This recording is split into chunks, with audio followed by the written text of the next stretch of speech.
right.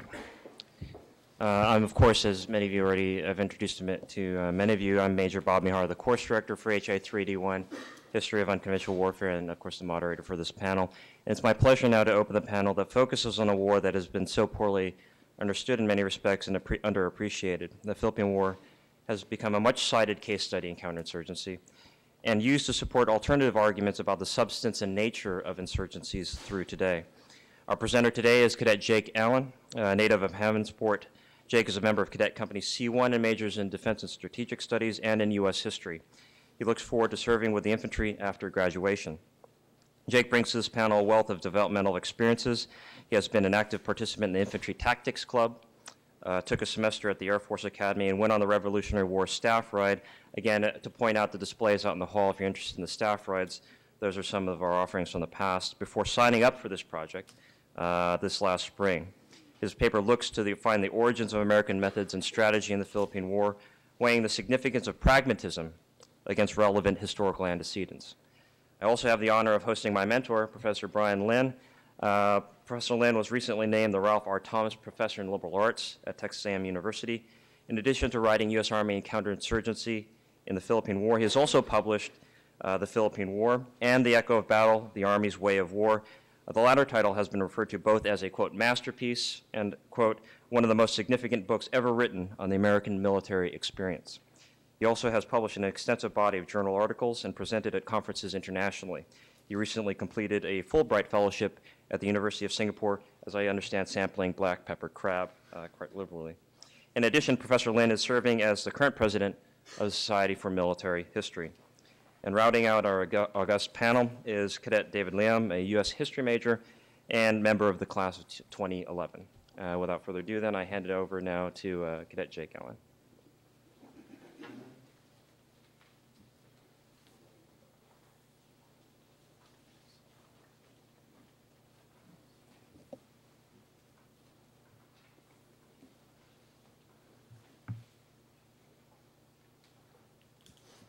Good morning, ladies and gentlemen. Today I will be speaking on the origins of counterinsurgency practices in the Philippine War. In May 1898, 2,501 soldiers from Major General Wesley Merritt's command steamed for the Philippine Islands on orders from President William McKinley to secure the city of Manila. Commodore George Dewey's fleet had achieved a surprise naval victory over the Spanish fleet stationed in Manila Bay only 3 weeks prior, and McKinley acted to exploit the opportunity for furthering U.S. strategic interests in the Pacific. However, Merritt's soldiers would end up doing far more than securing Manila. Beginning with the Battle of Manila in February of 1899, the U.S. Expeditionary Force was involved in fighting a Filipino insurgency that would test the resolve and competency of any conventional unit at the time. The first months of the Philippine War seemed to bode well. Early battles validated emphasis on marksmanship and open order tactics that characterized U.S. Army training in the late 1800s. American soldiers proved their readiness for fighting conventional opponents in numerous engagements with insurgents between 1899 and 1900. The insurgency against American offensives was soundly defeated in nearly every engagement. In November of 1899, severe reverses compelled Aguinaldo to declare the initiation of guerrilla warfare against American garrisons in the Philippines. By some measures, the U.S. Army was not prepared for guerrilla warfare. The mobilization for the Spanish-American War had not been planned around supporting lengthy pacification and military occupation of the Philippines.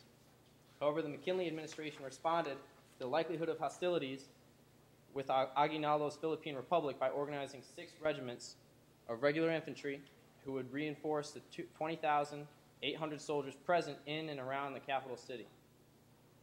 After the Second Battle of Manila, the U.S. began assembling 10 regiments of U.S. volunteer infantry regiments to meet the need in the Philippines, but this force would not arrive until late 1899.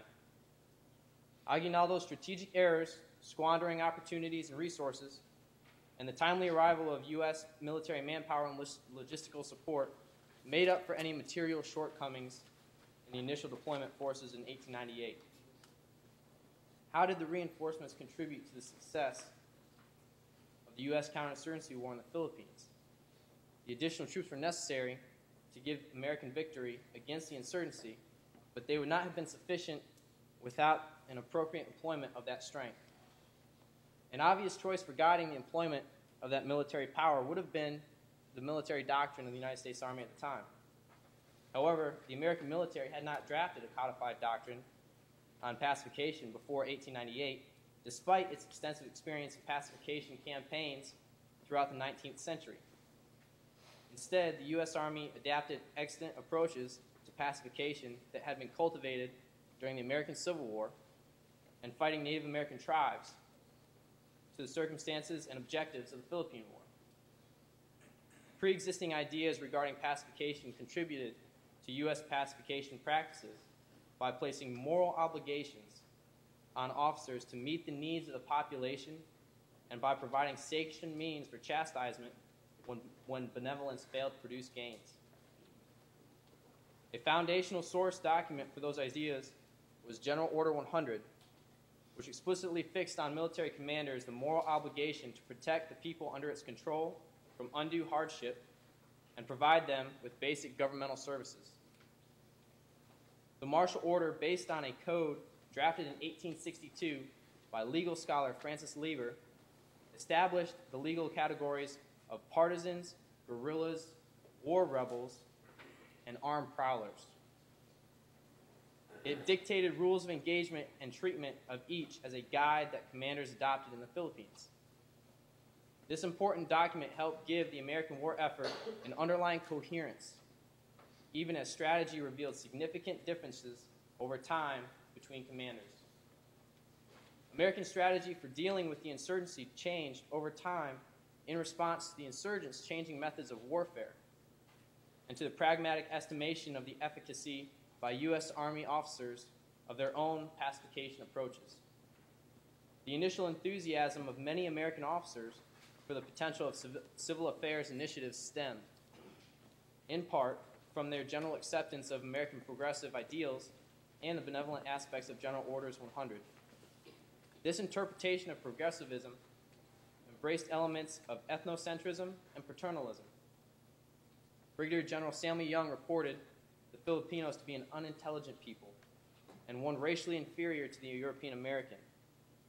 Officers such as Young felt compelled by a combination of ethics and self-interest to civilize them, not unlike commanders dealing with Native Americans along the western frontier. Young faced a well-established insurgency in the 1st District that was capably led. The most significant of those leaders was the powerful and charismatic leader, Brigadier General Manuel Tinio. Tinio was a veteran of the 1896 revolt against the Spanish and a trusted subordinate of Emilio Aguinaldo. Young was also troubled by Tinio's counterparts, Father Gregorio Aglipe, Lieutenant Colonel Juan Villamor, and Colonel Blas Villamor. Collectively, they built an extensive shadow government and conducted large-scale operations against Young's forces. These insurgent leaders had full-time revolutionary forces under their commands and were further augmented by part-time militia units known as the Sandahatan. The Sandahatan attacked U.S. garrisons and patrols while also providing an extensive intelligence network to the insurgent leaders and managing local logistics for regular partisan forces under the umbrella of the shadow governments.